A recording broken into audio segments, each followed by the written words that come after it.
當前標準層的軸線網格定義完畢後，即可在軸線網格上佈置各類構件。點擊構件佈置程序，由軸線網格直接切換到構件佈置菜單下。通過本菜單，在軸線網格上佈置柱、梁、牆、斜杆、測量等等構件。為了提高效率，把構件信息分成了截面信息和佈置信息兩類。這是截面信息，這是佈置信息。截面信息主要是描述構件截面、形狀、類型、尺寸、材料等信息。佈置信息主要是描述了構件的相對位置信息。對於柱子而言，需要輸入相對某一點的偏心、主角等信息。對於梁、牆等構件，需要相對於某一網格的偏心信息。還有一些構件需要更多的信息，如門窗、樓板、洞口等等。構件的輸入都事先定義截面數據，再將其佈置到網格上。首先來佈置柱，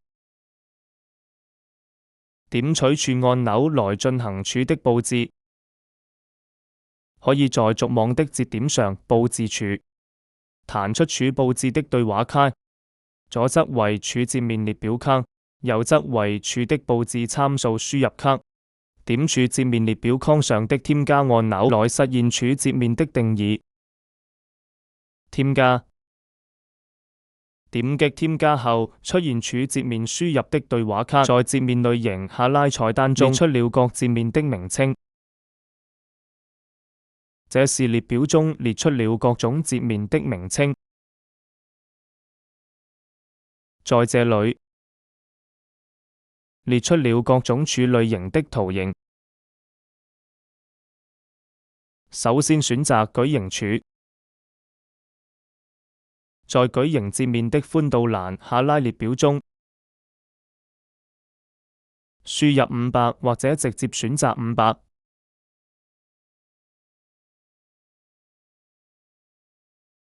在矩形截面高度欄的下拉列表中，同樣輸入500。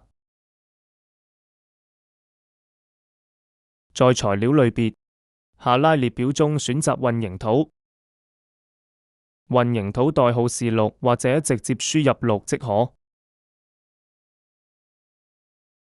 點擊確定按鈕，完成柱截面500×500的定義，在截面列表出現500×500的字樣，表示已經輸入了一個500×500的柱截面。用同樣的方法可以定義其他尺寸的柱截面。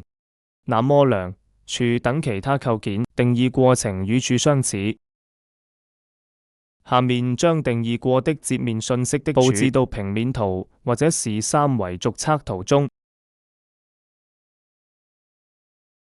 用鼠標在柱截面定義列表中點取一種柱的類型，移動光標到平面上需要佈置的位置。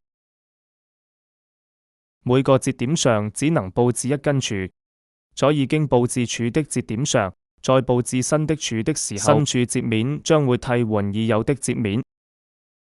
可以在平面圖下佈置，也可以在三維軸測圖中佈置。可以點擊右下方的軸側視圖菜單，切換到軸側視圖狀態，或在平面圖下使用 Ctrl 鍵加鼠標滾輪拖動模型的方式，也可以把視覺轉換到三維軸測圖的某一視角下。在三維狀態下顯示時，平面圖上畫的紅色網格節點會自動衍生出便於柱、梁佈置的三維空間網格，即在節點上生出豎向直線，在樓層高度位置生出和平面網格對應的同樣網格。那麼這些衍生出的網格是灰色的，衍生出的三維網格是為了便於構件的佈置。如柱是垂直的，佈置時可以點取豎向網格。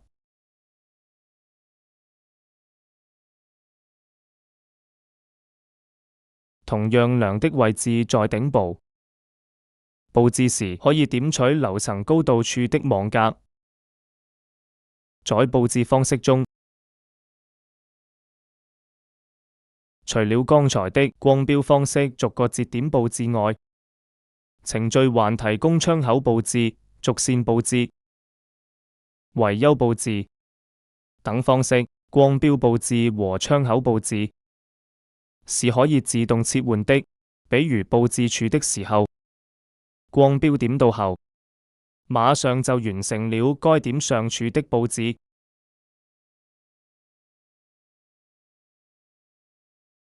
如果光標點到空白處，就可以自動進行拉卡，再點一下確定窗口，那麼這個窗口所在的節點上都會佈置上處。這就是窗口佈置方式。軸線佈置是在同一條軸線上的所有節點佈置上處址。維修的方式是用戶勾畫一個任意多邊形，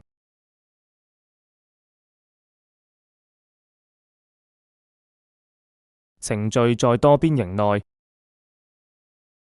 各節點上佈置處址。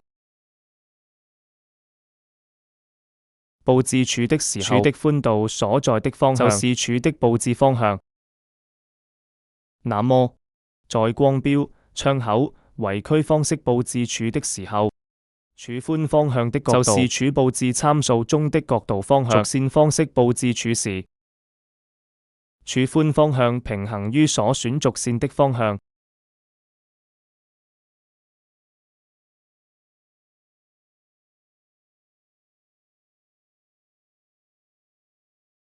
點取梁的佈置。接下來在網格線上佈置梁，先定義兩種梁的截面：300×600和250×500。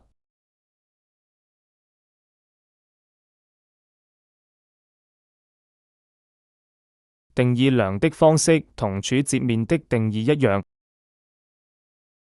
接着我們佈置梁，在梁截面列表中用鼠標選中300×600的截面，再移動光標，在需佈置的網格線上有白色梁線預顯方式，可以看到佈置效果。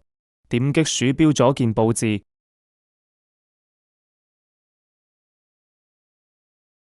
如果梁和軸線之間有偏心，可以在對話框中輸入佈置的梁的偏軸距離。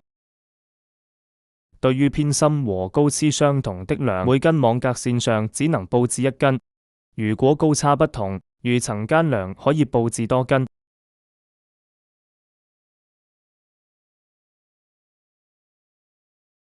點取牆的按鈕。佈置牆，在網格線上佈置牆，每個網格上只能佈置一片牆。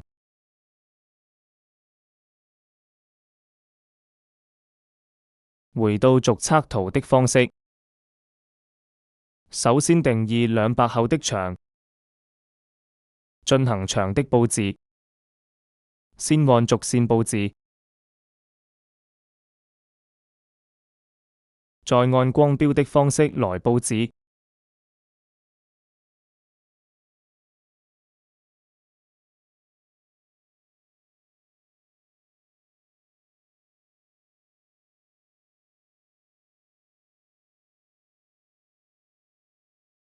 點取牆洞佈置，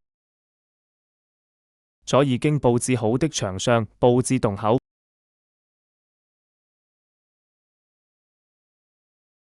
新建一個洞口類型，例如1.5x1.5米。點擊確定。使用同樣的方法，定義1.2x2.4米的牆洞。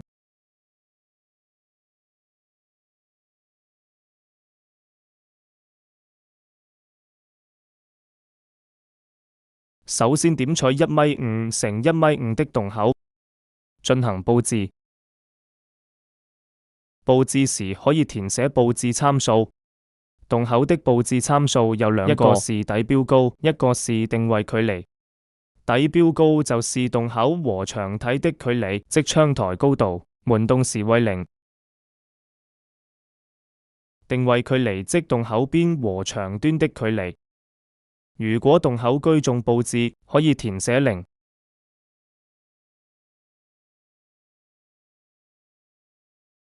在佈置參數對話框中，底標高處填入900，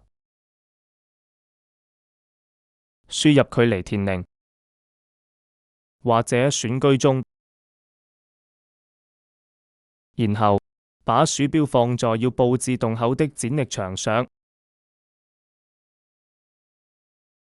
點擊鼠標左鍵，洞口佈置左預顯位置。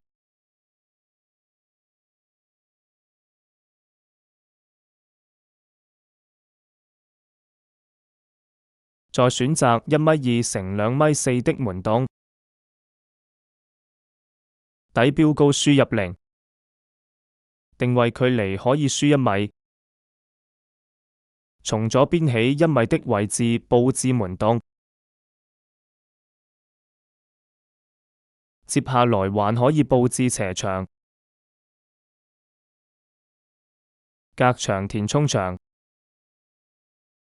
以及繪梁線、繪牆線、加翼梁、樓梯等等構件。